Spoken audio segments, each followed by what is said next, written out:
Welcome to Microsoft Outlook Basics and Beyond. I'm Jason Bursack, a productivity trainer for IT Showcase at Microsoft.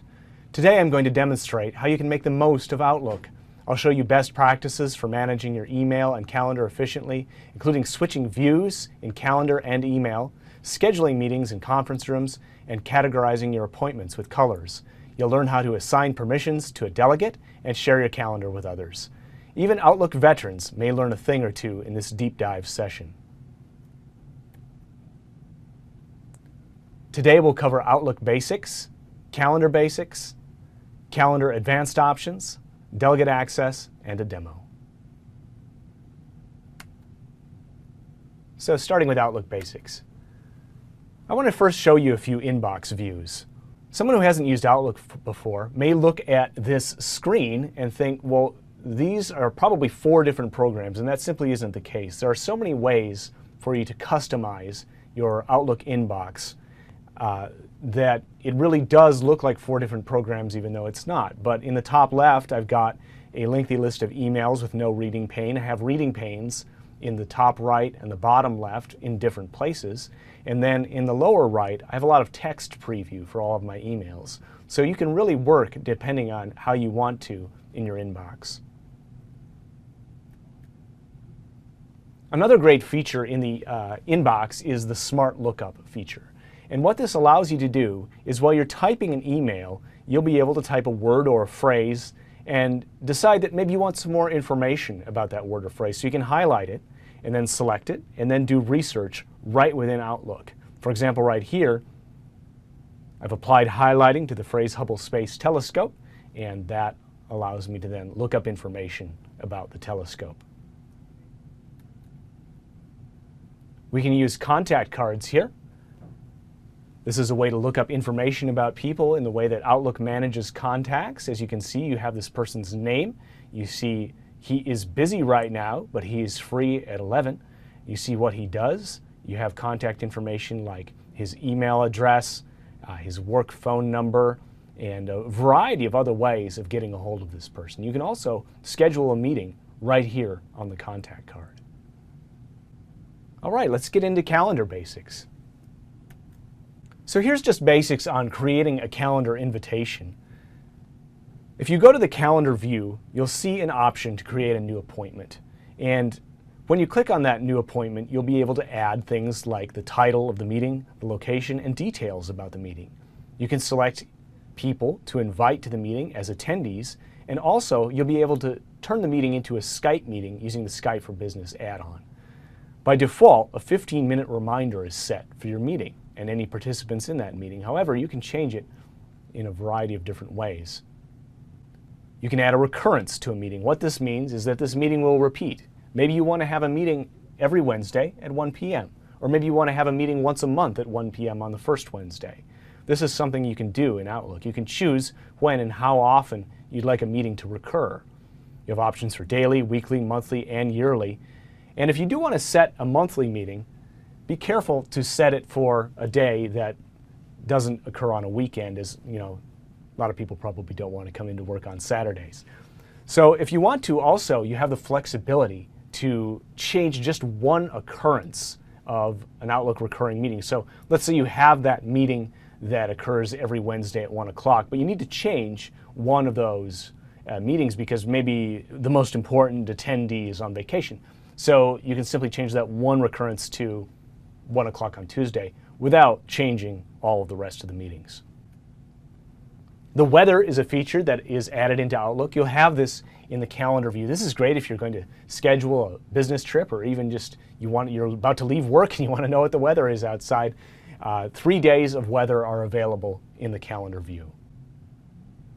This is the group scheduling view. It allows you to view multiple calendars at the same time. So you can open up shared calendars from Outlook and look at you and all the calendars from the people on your team if you want to, for example. And then you find white space, which is a increasingly rare commodity depending on how many people you've added to the overlay.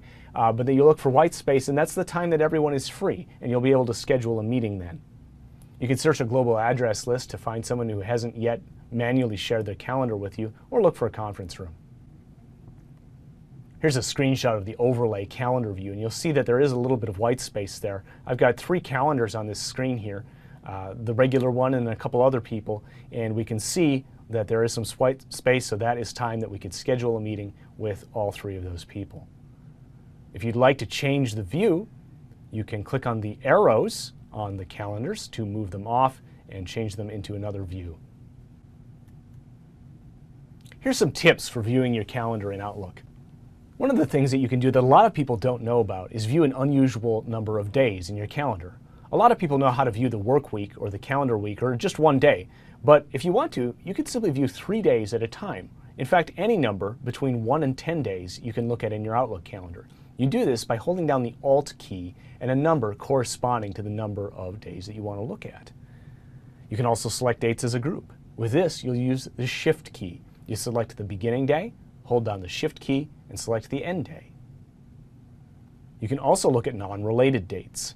What you'll do here is you'll hold down your Control key and you'll click whatever days you want to look at. So if you wanted to create a view where you were looking at the 1st, the 15th, and the 19th of a given month, you would be able to do that using your Control key. You can have more than one time zone in Outlook. In fact, you can have 2. So generally, you have 1 time zone in Outlook. But if you're doing what I'm doing and traveling on business and you are now in a different time zone than you're used to being in, but maybe you need to have some meetings with people still back in the same time zone, or perhaps you're a salesperson and you live in one time zone and you sell to another time zone, it's really handy then to have both of those time zones located in your Outlook. And what you'll do here is you'll go to the time in the navigation pane and you'll select Change Time Zone. And there's a checkbox there. And you will check Show a Second Time Zone. Once you've done that, you'll be able to label them if you want to and have them both displayed in your Outlook calendar. You can add holidays to your Outlook calendar. This is great if there are some holidays that you tend to forget about and you end up scheduling events over them and then of course no one shows up. Or maybe you're working with another country and you're not terribly familiar with the holidays of that country. So you want to have holidays in Outlook. The way you can do this is in your calendar options. You'll go to the File and then Options and Calendar, and in Calendar Options you'll have the opportunity to add holidays by country to your Outlook calendar. So do this for countries that you work with and it will help you make sure that you don't schedule events on holidays. Tracking meetings is a great function, especially if you've invited a lot of people to a meeting. Let's say you invite 10 people to a meeting and 1 of them declines, 3 of them click tentative, 1 person doesn't respond, and the rest of them accept. Maybe you want a convenient way to see who's who there. And that is available in the tracking feature. So if you're the organizer of the meeting, you can go to the tracking feature and view the tracking status. It will show you a list of the people that you invited and what sort of response they gave you. You also have the convenient option to copy the status to a clipboard if you need to drop it into Excel, for example, and then send that spreadsheet to maybe your manager to let them know who's coming to the meeting. A lot of people know that you can send meeting requests in Outlook, but a lot of people don't know that you can reply to meeting requests with email, and you can also reply to email with a meeting request. These options are available in the drop-down menu. So if someone sends you an important email and your reaction to that is, we should talk about this, you can simply reply to that email with a meeting request. Likewise, you can reply to a meeting request with an email, maybe requesting further information before you accept or decline.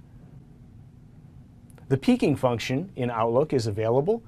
What you do is you hover your mouse over a certain area of Outlook and you're granted further information about what you're hovering over. For example, maybe you're in your mail view and you want to take a quick glimpse of your calendar. Hover the arrow, as you can see, over the calendar and you'll be shown a view. Another great way to use this function, I think, is if you're in your calendar view and you hover over a meeting to see further information about that meeting. That way you don't actually have to open up the meeting invitation to get a little bit more information about the meeting.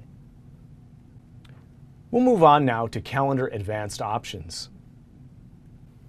With calendars, you can change sharing permissions. You can share your calendar with other people, and other people can share their calendar with you. And you have options as far as what information you share with people. Do you want to let them know just the titles of the meetings that you're attending? Maybe you want to let them know just your free busy time. Now, in fact, the default sharing for your organization may well be that everyone can see everyone else's free busy time. That's a popular way to set it up. And then all you have to do is, if you want to share more information, you go ahead and share your calendar. In some cases, you may want to share all of the details of your calendar with someone else. Now, it may be occurring to you right now to think that, well, maybe I want to share all the details of my calendar with someone, but what if I have something private? Maybe I have a doctor appointment. And that's perfectly understandable, and we have a feature that allows you to right-click on a meeting and select it as private. That way, even if you've shared all the details of your calendar with someone, that meeting will still show up as private and they won't be able to see what it is. As you can see here, there's a variety of levels of sharing available, and you can select what capability you want other people to have. Let's say you don't want to share your calendar, but you do want to let someone know some details about your calendar over a certain period of time. Maybe you want to let someone know over the course of the next week everything on your calendar, but you don't want to share it with them. Well, that's fine. You can use the email calendar feature, where you're going to go to the Home tab, select Email Calendar. At that point, you'll choose your date range, and then you choose your level of detail that you want to send. Now, it doesn't make a whole lot of sense in an organization where everyone can see each other's free busy status to email someone your free busy status. So you probably don't want to choose availability, but you can share limited details and full details of your calendar to someone. Now, if you don't have those organizational views, it may be beneficial to share just availability as well. You can click on the Share Calendar button to send your calendar to someone else, and then you can open that calendar in the calendar view. Or if someone has shared their calendar with you, you can also open that calendar from the calendar view. And you can use the overlays that we discussed earlier to make it easier to find meeting time with those people. What if you'd like to open up a SharePoint calendar in Outlook? This makes a lot of sense because Outlook is a very powerful calendar manipulation tool. This is a great idea. In the SharePoint interface, you'll see a button in the calendar area called Connect to Outlook. You'll push that button and select Yes. And then your calendar from the SharePoint site will be downloaded to Outlook, and you'll be able to interface with it just as if it were another Outlook calendar. As a tip, you can drag items between your SharePoint and Outlook calendars, and you can also copy and paste to duplicate. This is one of the advantages to opening up that SharePoint calendar in Outlook. The resource booking tool is available to make it easier to find a conference room for your meetings. You can use the Room Finder to book a room, and it will show you a room list from a building you select. As you can see here, we've selected a building, and it's showing us the available conference rooms during the period of time that we've selected. It's very, very easy to find a room this way. You can also use the scheduling assistant to see availability of rooms. And you simply select a room from that drop-down menu and book the conference room that way. Next up, we'll talk about categories. Categories are a way of organizing calendar items and emails in Outlook. I think organizing calendar items by color is a really useful way to manage your calendar. It allows you to, at a glance, look at your meetings, and if you've categorized them correctly, see information about those meetings simply based on the color. Like, for example, I have some of my training sessions red, and then I have high priority meetings that I need to attend that are not training sessions orange, and I have private events as green. And you can set up your calendar however you want, but what this does is it allows you to simply take a glance and say, oh, I've got this kind of meeting coming up, and it allows you to be in the right state of preparation for it. You can set up, if you want to, appointment conditional formatting. If you do use colors in the conditional formatting sense, what that involves is opening up the advanced views setting in your calendar, selecting conditional formatting, and then you can create rules. So, for example, you may set a rule to say that any meeting sent by your manager is automatically orange. Then you look at it and you say, oh, that's orange, that's a meeting with my manager, I've got to go to that. So that's something that you can set up, and some people find this beneficial and other people simply don't use it. Let's move on now to our next topic, which is delegate access. So what is delegate access? Delegate access allows you to manage, for example, another person's calendar. You can also use delegate access to manage other aspects of their Outlook, such as their inbox. In order to get delegate access, you must be given permission by the person whose inbox or calendar you'll be managing. On the File tab, you'll go to Account Settings, and then under Delegate Access, you'll go to Add, and under the name of the delegate, you'll add them and you'll click OK. And you'll choose that person's rights at that point. You'll choose, what part of your Outlook do you want them to have access to, and also what can they do with that access. Delegate access does have to go back to the server level, so it will perhaps take a little bit of time to kick in. You also should always contact a person if you're going to make them a delegate so that they understand what's going on.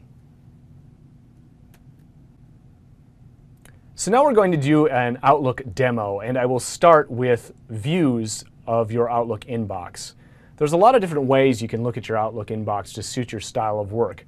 For example, right now I have, as you can see here, this menu on the side here. I have my email right here with no reading pane.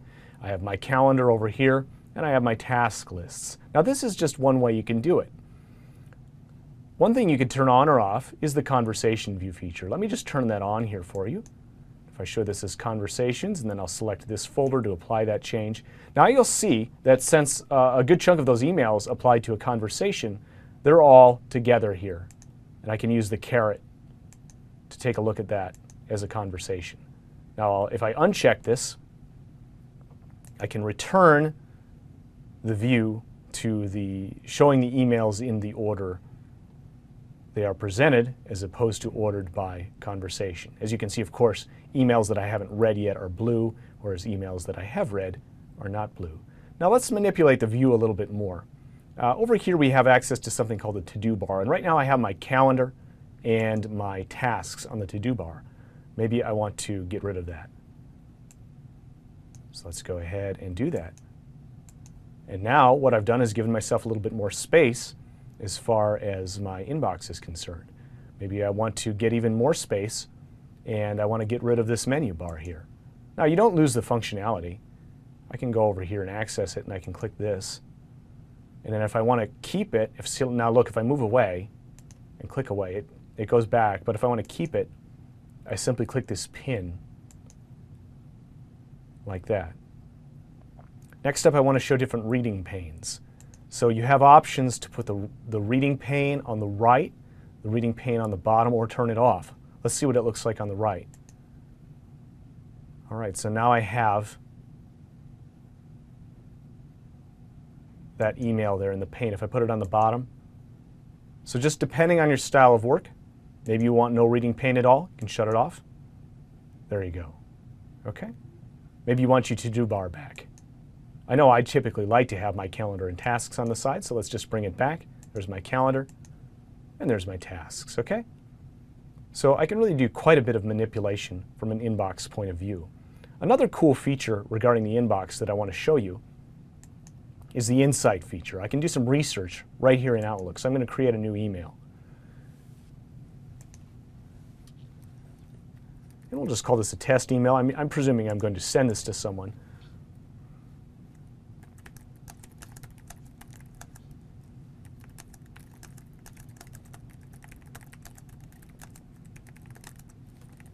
And in the midst of typing this email, I decide I want to impress this person with everything I know about the International Space Station. Okay, so I'm going to go highlight this, and I'm going to right-click, and I go down here to Smart Lookup. And this just opens up a panel right here, and it does some web research on the International Space Station. I can click this, and this will open up and it looks like it went to Wikipedia here. And here's some more web-based study on the International Space Station. There's also a dictionary. If for some bizarre reason I forgot the definition of the word night, for example, I could Smart Look up, and I could define right here. Okay? So that is a really cool feature. You can do research right within an Outlook email. I'll just go ahead and close this since I don't really feel the need to impress anyone with my knowledge of the International Space Station right now. And down here, as you can see, I have access to my inbox. And this is actually my calendar. You can see the peeking functionality occurring right here where I have access to the calendar despite not being in the calendar view. Right here I can look at some contacts, and right here I can look at my tasks. Now I keep my tasks over here, so I don't really need to use this. But if I didn't do that, this would be a very handy feature. Now I want to show you quick how you can manipulate this bar. If I click these ellipses and I go to navigation options, I'm using what's called right now compact navigation. If I uncheck that, that changes my bar so that I actually see mail, calendar, people, and tasks as words. And there's also other options that I can turn on here. Like maybe I want 7 or 6. Let's go 7. Now I can access my notes, folders, and shortcuts right here too. I personally prefer the compact, so I'm going to go back to that. And there we have it, okay? So now let's move into the calendar, and I'll show you a few things in regard to the calendar. So I've got some shared calendars open here. I'm going to close these for the time being. And let's say I want to have a meeting at 8:30 on Friday with Nicole and Mark. So I'm going to go to my scheduling assistant right here. And this actually shows me my information. And if I go back to, and it'll show me my attendees right here too when I do that, but I'll go back to the appointment real quick, and I go to invite attendees. I'm going to invite my attendees. Okay, and I'll just say test meeting. And then at this point, who knows where the location is? Let's just call it TBD. Now, let me return now to that scheduling assistant that I showed you, and you'll see that I can see Mark and Nicole here, and then I'll see some information about them. And white space means that I could go ahead and schedule that meeting. They might even accept it. Okay, so I'll just go ahead and do that. And by the way, if I wanted to make this a Skype meeting, all I would have to do is click here. That's how you schedule a meeting, okay? Now, I'm going to open it up and show you that I can do meeting tracking. Now, I haven't given Mark and Nicole very much opportunity here to respond to this invitation, but let me just show you what this looks like. If I go into tracking, I can see that I'm the meeting organizer, and I can see Mark and Nicole are required attendees. And right here, no one has responded yet. And of course, that's because I sent it 30 seconds ago. But if Mark had accepted or declined, I would see that here. Likewise with Nicole right here. And for example, Nicole has just accepted the meeting. Let's just drop out of here and go back in. And there you go. You can see Nicole has accepted it. And if I want to, I can copy this to a clipboard, and then I could drop this information into Excel. Now, with a meeting with only 3 people, you might not want to do that. As you can see here, Mark has tentatively accepted the meeting. And now here we go. And you know, if I'd sent this to 20 people, I may want to track it in a spreadsheet. So I'll be able to do that by copying the status with a clipboard and dropping it into Excel. So that's a neat tracking feature there for meetings. So next up, I want to show you shared calendars. So to introduce that concept here, I've got one shared calendar here, and I'm just going to open up Nicole's calendar. Here we go. And as you can see, Nicole has shared her free and busy time with me. So you see that she's very busy, but she does have some time open on Thursday here. So if I wanted to schedule a meeting with Nicole, that'd probably be a great time to do it. Now you see a difference between my calendar and Nicole's calendar. I actually have, what I'm doing, whereas here she's just told me that she's busy. And that's the degree of sharing that you can do. Let's study that a little bit more closely here. If I go to my home view, and then I want to go open up a shared calendar, and I actually have this shared down here, but if you wanted to, you can go to your address, your room list or your address book. But I've got this Stockroom Studio calendar here. So let me go ahead and open that too. And you'll see that the Stockroom Studio has actually shared full details with me. I know exactly what's going on here. And if one of your coworkers shares full details, you'll be able to see what's going on in their calendar as well. They have the option to simply show you the titles of their meetings and a little bit of information, or they can actually show you everything if they want to. And remember, if you want to mark an event private, let me just do that quick for you. I'm going to pretend like I have a doctor appointment right here at 2:30 on Friday. I'll just save and close that. And maybe I want to share my calendar with someone, and I'll show you how to do that in just a second. But I simply right-click and select Private. This little lock tells you that even if you shared your calendar, that information will not be present. Okay? So that's kind of a neat thing to know about. So let's open up those shared calendars one more time, and I'll show you a couple different views you can take a look at. Let's say I wanted to send a meeting request to Nicole, and the meeting room is in the Stockroom studio. So I'm going to do a handy overlay view. So I'm going to look at Nicole's calendar and then the Stockroom Studios calendar and say, well, gosh, Thursday looks like a great time. There's this big chunk of free time where there's space on my calendar, space on Nicole's, and space on the Stockroom studio. Maybe at that point, then I decide I want to invite Mark to the meeting too. So let me go back here to my Home tab, and I'll open this calendar. And I'm going to open it from the address book because Mark is in the address book. Here he is.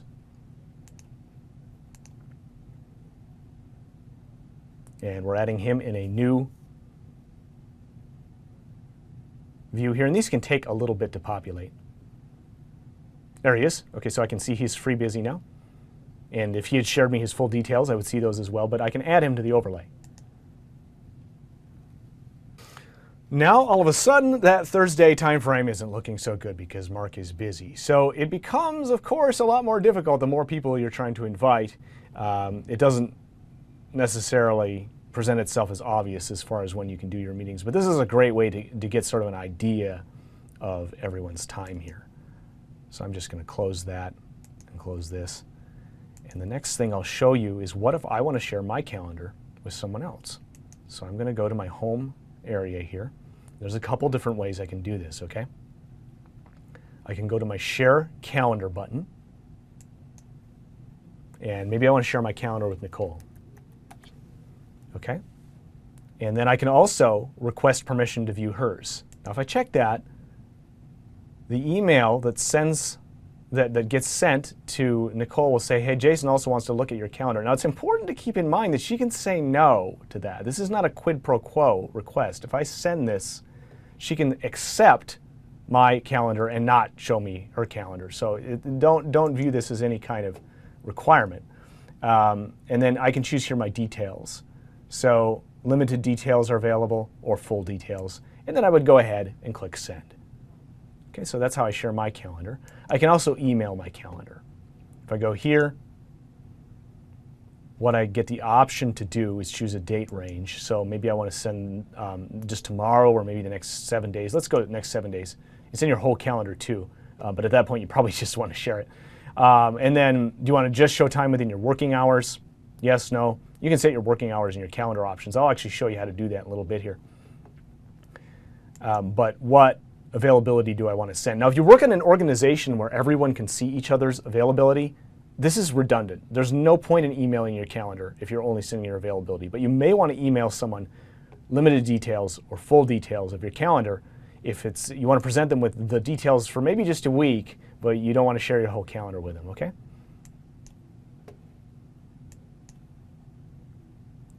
So that is calendar sharing. You can also have groups of shared calendars. Like, see how down here I have my shared calendars? Maybe I want to make a new group. If I go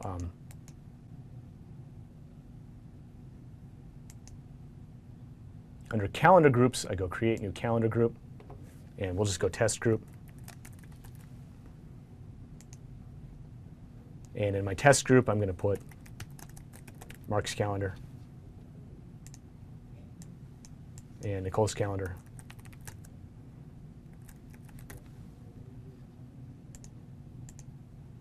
And there we go. Now I've got this test group, and then I can actually view the test group all at once. I'll just get rid of this since I'm not going to use it. You want to get rid of a group, simply right-click, delete group.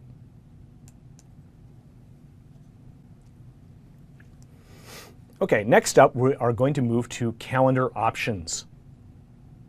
So we'll do that under File, Options right here. I'm going to go down to Calendar. Right here is where you can set your work hours. I've set my work hours to 8 a.m. to 5 p.m. Monday through Friday. You know, maybe you work 7 to 4. So this is how you would change it. Okay, and this just lets people know, you know, are you working or not during that business time frame. Oh yeah, I want to work 8 a.m. to 5 a.m.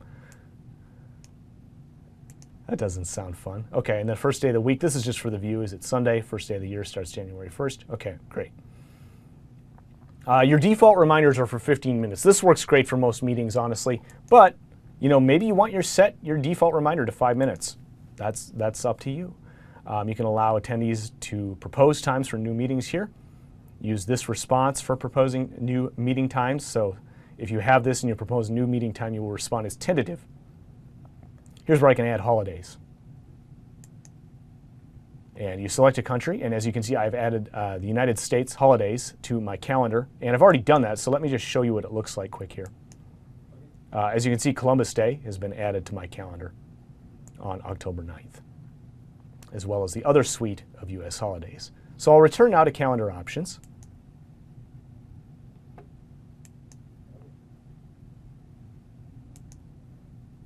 And we'll scroll down just a bit here.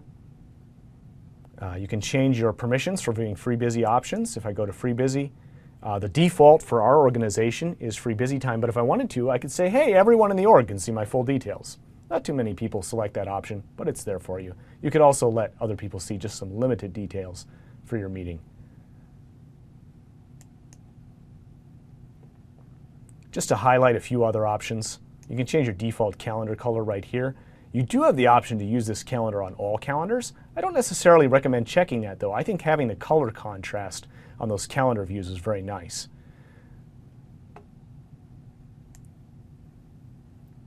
Here's where you have time zones. You can change your time zone right here. I'm in the Pacific time zone right now, so I have it set at Pacific. Usually I'm in Central time and I have it set at Central. But maybe I want to do this. I'm going to change my time zone back to Central time, and I'm going to show a second time zone. And my second time zone will be Pacific, and I'll just call these maybe just CT and PT. Let me just close to show you what that looks like. Here we go. As you can see, I have my 2 time zones right here, okay? And I want to switch it back. Just go once again back into Options, Calendar, and I scroll down back to where that was. And I just want Central time, okay? Or maybe I just want Pacific time. I can change that too. There we go. All right, and right here you can turn on or off your weather, and you can select whether you want the temperature in Celsius or Fahrenheit. And also, you can auto accept or decline meeting requests. That isn't something I do. I like to decide whether or not I accept or decline a meeting request on a meeting-by-meeting basis. I think that's how most people operate. But if you want to auto accept or decline, you can turn that feature on right there. All right, so those are some highlights from your calendar options. Let me just show you categories quick here. As you can see, on my calendar I have some meetings that are in red, and these are meetings where I am presenting, and they're important and I need to be there, and the red lets me know that. It also lets me know I need to be there a few minutes early to set up. Now let's say this is an important meeting that I need to go to, but I just need to show up right when it starts instead of being there early to set up. And I color that one orange. And then my doctor appointment, I categorize that as green. So as you can see, at a glance, I can kind of tell what a meeting is about. So this is just a reserved block of time. I keep that blue, got my private, my important, and my training sessions where I need to be there. So that is how these categories work. And if you go here and right-click and go to your view settings, you can access this thing called conditional formatting. And what I might want to do is something like maybe add a rule. And I'm going to make a condition. Well, I've already got this on. Let me just delete these rules here. And I'll add one rule, and I'm going to call this my green rule. And I'm going to make the color. Here, I've already got a green category. Let's call this purple. We'll call it the purple rule. And my condition is that anything organized by Mark, I guess I've got to go in here. Sorry about that. And Nicole, anything they send me now is going to be purple. And you can add, it has to have a certain subject field or certain attendees. You can add more criteria too, but this is a good enough criteria for now just to show you how this works. And if they want to send me any kind of meeting to my calendar, it's automatically now going to show up as purple. So that's kind of cool. And right now, of course, they sent these to me, so those turned purple, and anything they send me in the future will turn purple as well. All right, we're going to move on now to delegate access. So that is found here in the File menu.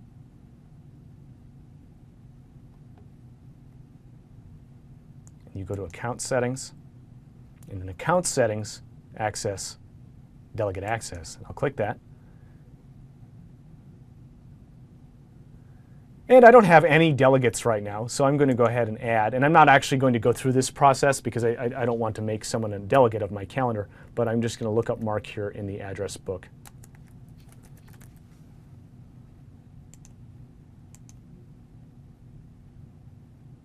And then at this point, I choose what he has delegate access to. So I just got promoted, and I'm Mark's boss, and I can give him access to my calendar so that he can administrate that for me here. So I can go to maybe just review, or maybe you can author, or maybe you can edit. And then right here, if I want him to have access to my tasks, right here, if I want him to have access to my inbox, and likewise with contacts and notes. And I can even give the delegate access to my private items if I want to. And then I can also automatically send a message to the delegate summarizing these permissions. And obviously, if you make someone a delegate, you should let them know. So whether you want to do that with an automatic message or a private meeting, that's of course up to you. So I'm going to go ahead and just cancel out of this.